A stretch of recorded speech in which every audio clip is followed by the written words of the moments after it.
batas ng kalikasan ng kasalanan. Ang tao'y sa batas ng kalikasan ay mamatay. Mamatay ng mamatay, tuloy sa impyerno kapag mayroon kang Espiritu ng Diyos at ito'y namunga ng siyam na bunga ng Espiritu Santo. You're over and above the Lord sin and death. It is no law. Walang batas na kalikasan sa'yo. Walang batas ng kamatayan. Ang magkalaban mo'y magiging magtatago ng dahil sa takot sa'yo. Mga kalaban mo, magtatago ng dahil sa takot sa'yo. Mga rebelde, mga imilait, mga habusayap, mga demon possessed na mga rebelde, walang hiwa, walang awa, pamatay ng kapwa, walang kasama, mga bata, pinumorder. Pag mayroon kang Espiritu ng Diyos, makita ka lang nagtakwa ng mga demonyo.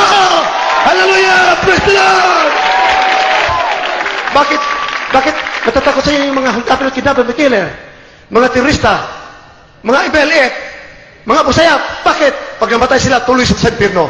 Litsunin sila na sa taas. Ikaw, pag namatay ka, tuloy ka sa langit. Dahil sinabi, in victory, there is death for me to live is Christ, and to die is gain.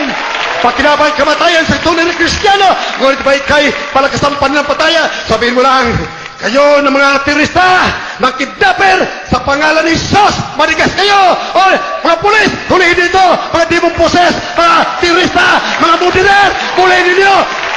Ipasok